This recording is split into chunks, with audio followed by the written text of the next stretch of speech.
કેમ કે વડોદરાની અંજના હોસ્પિટલ સામે આરોપનો સિલસિલો યથાવત છે. ગઈકાલે ગુજરાત ફર્સ્ટે જ્યારે અંજના હોસ્પિટલને લગતો એક અહેવાલ દર્શાવ્યો, તુરંત જ ગાંધીનગરમાં દોડધામ મચી ગઈ, તપાસના આદેશ અપાયા. પણ પછી એવી વિગતો સામે આવી વિકાસ કે આ હોસ્પિટલને ક્લીન ચીટ આપી દેવાય છે, કોઈ એવી ગેરરીતિ નથી થઈ રહી. જ્યારે એ અહેવાલ પણ આપણે બતાવ્યો, કેમ કે આપણી ફરજ છે કે જ્યારે કોઈની સામે આરોપ થયો હોય પછી એનું બચાવનામું આવે તો બચાવનામું બતાવીએ, અને એના પછી જો એને ક્લીન ચીટ મળતી હોય તો એ પણ બતાવીએ. પણ એ પછી પણ સિલસિલો અટક્યો નથી. એક પછી એક દર્દીઓ સામે આવી રહ્યા છે. આંજના હોસ્પિટલ સામે આંગળી ચીંધી રહ્યા છે. આંજના હોસ્પિટલના જે સંચાલક છે એમને હું આજે સાંભળી રહ્યો હતો, ડોક્ટર અમન ખન્નાને. એમણે બહુ જ ડિટેલમાં જવાબ આપ્યો અને એમના જવાબમાં ઘણી બધી વાત સમજાય એવી પણ છે. પણ સવાલ સીધો એ થઈ રહ્યો છે કે પહેલો એક વિડીયો જે વાયરલ થયો, જેના કારણે તમારે બચાવનામું રજૂ કરવું પડ્યું, એ શું કામ થયો? ચલો, તમને તાત્કાલિક ક્લીન ચીટ આપી દેવાય. ક્લીન ચીટ આપવામાં પણ ઘણી ઉતાવળ થઈ. આપણે અધિકારીનો ફોન ઇન પણ લીધો હતો, ટેલિફોનિક ઇન્ટરવ્યુ પણ લીધો હતો. એમણે એવું પણ કહ્યું, એવી શરતે આપણને આપણી સાથે વાતચીત કરી કે મને આડા અવળા સવાલ ના પૂછતા. તો અમે કહ્યું કે આ સીધા સવાલો પૂછીશું. એમણે જવાબ આપ્યો. એ અધિકારીએ ક્લીન ચીટ આપી. ક્લીન ચીટ અપાઈ ગયા પછી ફરી એક દર્દી સામે આવે છે. સૌથી પહેલા તો આપણે દર્શકોને એ દર્દી અને એની ફરિયાદ જે આંજના હોસ્પિટલ સામે છે એ સંભળાવીએ. આ વધુ એક દર્દી છે, ક્લીન ચીટ મળ્યા બાદ જે સામે આવ્યા, એ સંભળાવો. મારા શાળાને અમે અંજના હોસ્પિટલમાં દાખલ કર્યો હતો. એને લીવરનો થોડો પ્રોબ્લેમ હતો. પછી આપણે દાખલ કર્યો એટલે એમને કહ્યું ભાઈ એક નળી કોવાઈ ગઈ છે ને ઓપરેશન કરવું પડશે. એટલે આપણે ઓપરેશન માટે હા પાડી. પછી અમન ખન્ના ડૉક્ટર સાથે મારે વાત થઈ. મેં કીધું ભાઈ ખર્ચો કેટલો આવશે? એટલે એમને એવું કીધું કે ભાઈ લગભગ તમને 70,000માં બધું પૂરું થઈ જશે. એટલે પછી 2 દિવસ પછી એક્સપાયર થઈ ગયા. આઈસીયુમાં જ હતા અને પછી એક્સપાયર થઈ ગયા. એટલે એમને મને બીજા દિવસ જાણ કરી કે ભાઈ તમારો સારો એક્સપાયર થઈ ગયો છે, તમે બોડી લઈ જાઓ. એટલે પછી મેં વાત થઈ તો એમને કહ્યું કે ભાઈ તમારે 1,10,000 રૂપિયા ભરવા પડશે તો તમને બોડી મળશે. મેં તો સારું સાહેબ, 1,10,000 રૂપિયા અમે ભરી દીધા. પછી એને છેતરીને મારા બાબા પાસેથી ચેક લઈ લીધો તો એ મને ખબર હતી નહીં કે ભાઈ મારા બાબાને ચેક આપી દીધો. એ પછી બોડી આપી ચેક આપ્યા પછી. એવા પરિવારો છે જે આવી હોસ્પિટલના કારણે પરેશાન થયા છે અને હજુ પણ એ સ્થિતિમાં છે કે આખરે અમારે કરવું શું? પરંતુ જે અંજના હોસ્પિટલ છે, ગુજરાત ફર્સ્ટે જ્યારે અહેવાલ દર્શાવ્યો કે કારણ વગર દર્દીઓને ઓક્સિજન માસ્ક આપવામાં આવતા હતા કારણ કે તેમના ફોટો પાડવા જરૂરી હતા. અને તે વખતે હોસ્પિટલના જે મહિલા સંચાલક છે તે સામે આવ્યા હતા અને તેમણે આખી આ વાતને રદિયો આપ્યો હતો. ચલો માની લો આજે તમને આ ક્લીન ચીટ પણ મળી ગઈ છે, પરંતુ મુફદ્દલ આ જ મહિલા તબીબનો વધુ એક વિડીયો પણ સામે આવ્યો છે જેમાં તેમના જે નિવેદન છે તેમાં ખૂબ જ જોરદાર વિરોધાભાસ જોવા મળી રહ્યો છે. એ વિરોધાભાસ તો છે જ વિકાસ. પણ આપણે જે હમણાં સાંભળ્યું, એક હોસ્પિટલના સંચાલક કે એના માલિક સામે એક દર્દી આવો આરોપ કરે કે આ રીતે પૈસા માટે, કોઈ નવરું નથી ભાઈ. કોઈ એવું નવરું નથી કે તમારે ત્યાં એ ટ્રીટમેન્ટ લેવા આવ્યા, દાખલ કર્યા દર્દીને, એમને પણ કેટલી બધી પીડા હશે, સમસ્યા હશે. જ્યારે આવો કોઈ મુદ્દો આવે તો કોઈ એવું નવરું નથી કે એમને આરોપ કરવા આવી જાય. પણ છતાં પણ આપણે એમ કહીએ છીએ કે આરોપ છે, એની તપાસ થવાની બાકી છે.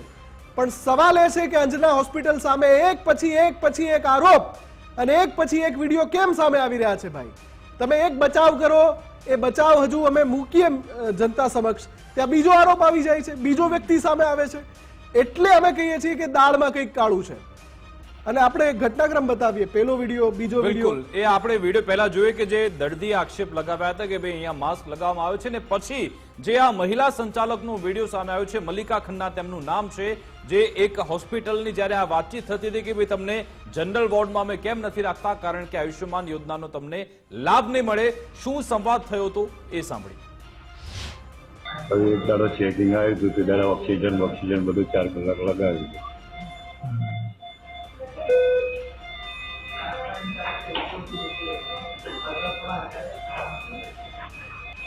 એ બધાને ઉપર મોકલી દીધા. હું બહુ કશું મગજમારી કરું ને ચૂપચાપ થયો હતો. ડૉક્ટરને લાવ્યું સારા માણસ, એટલે મતલબ અમને આજે એ જ કીધું તમને સારા માણસ જોઈને નહીં નાખ્યા, તમને ઉપર મોકલી દે.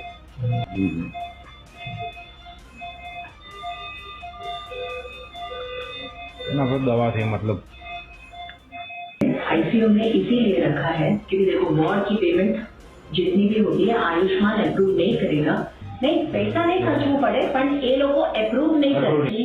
ये कब डिसअप्रूव करते हैं हमें पता लगता है। जैसे इन्हीं की तरह एक पेशेंट अभी बस कल ही आई है फॉलोअप के लिए, 10वें दिन इनका क्वेरी आया कि पाइलोनेफ्रिन, क्योंकि इनको फीवर पे हर पेशेंट अलग होता है, तो उनको फीवर पे फीवर आ रहा था और शुगर भी कम हो रहा था। पर आयुष्मान में आप रिपोर्ट लेके नहीं जा सकते हो क्योंकि हमें सबमिट करना होता है। एंड वो पेशेंट का भी ऐसे ही था, 10 डेज उनको भी ऑक्सीजन की कोई जरूरत नहीं थी और उनकी भी इंक्वायरी आई कि 10 दिन के बाद कि आपको पेशेंट को डिस्चार्ज करना है। तो मैंने वो दादा को कहा कि 10 दिन तक हमने दिया, पर जहाँ तक मेरा डिस्क्रिप्शन है आप 4 दिन और आके ले लो और सिर्फ आप सुबह शाम इंजेक्शन आके ले लो। मैं मेरा चार्ज कुछ भी नहीं दूंगी, आप सिर्फ इंजेक्शन का चार्ज देके जाओ। તો તમે વિડીયોમાં સાંભળ્યું કે જે મહિલા મેડમ છે સીધું જ કહી રહ્યા છે કે ઓક્સિજનની જરૂર નથી છતાં પણ અમે આપ્યું। સાથે સાથે તેમણે એમ પણ વાત કરી કે જનરલ વોર્ડમાં જો રાખીશું તો પછી આયુષ્માન યોજનામાં લાભ નહીં મળે, એટલે પછી આઈસીયુ વોર્ડમાં રાખવો પડશે। અને ગઈકાલે તેવું કહેતા હતા કે આ બધા વિડીયો બધા ખોટા છે, આ બધી બાબત ખોટી છે, અમે તે બધી સારી બાબત કરે છે, પરંતુ આ તમે વિડીયો જોઈ લીધા, તમે નક્કી કરશો કે આ લોકો કેવો ગોલમાલ ચલાવે છે। અને જે પ્રશાસનના લોકો છે, અધિકારીઓ છે, તેમણે પણ આ વિડીયો જોવાની જરૂરિયાત છે કે આખરે આમાં ગોલમાલ થાય છે કે કેમ। તપાસ તમારે કરવાની છે, અમારે ફક્ત આ બતાવવાનું છે। બીજી બાજુ મુફદ્દલ આવી ઘણી બધી હોસ્પિટલ છે, મહેસાણાના કડીમાં આખો કાંડ થયો અને હવે વિગત એવી મળી છે કે 4 થી 5 એવી હોસ્પિટલ હવે સામે આવી છે કે જેમણે આવી ગેરરીતિ આચરી હતી, એટલા માટે જ હવે તેમની પાસેથી પેનલ્ટી વસૂલવામાં આવી છે।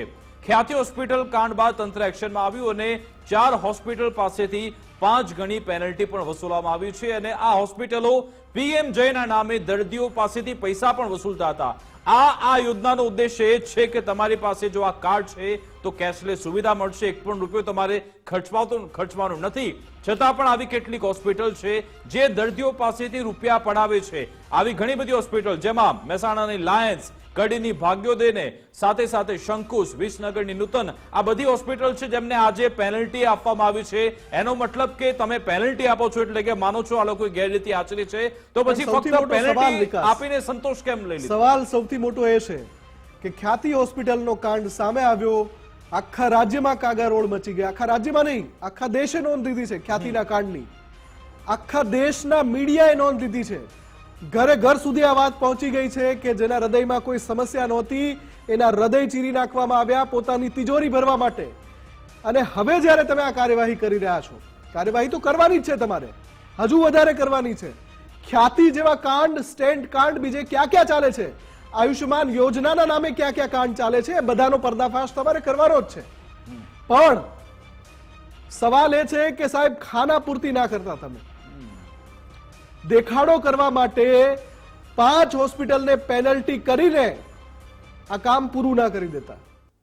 હવે આની સિરીઝ ચાલવી જોઈએ, આખી એક પછી એક આવી હોસ્પિટલોને દંડિત કરવી જોઈએ અને એમને ભાન કરાવવું જોઈએ, એમના લાયસન્સ, એમની પરમિશન રદ કરો, એમના જે તબીબો છે એમના લાયસન્સ રદ કરો। સ્ક્રુટિની કરવાની જરૂરિયાત છે। ને આજે કોંગ્રેસ નેતાને પોતે ડોક્ટર છે હેમાંગ વસાવડા, તેમણે પણ ખૂબ જ સૂચક વાત કરી કે ભલે ડોક્ટરોનો પગાર 3 લાખ હોય પરંતુ તેમને ટાર્ગેટ 6 લાખનો આપવાનો હોય છે કે ભાઈ તમારે મહિને 6 લાખનું કાઉન્ટર કરવું પડશે।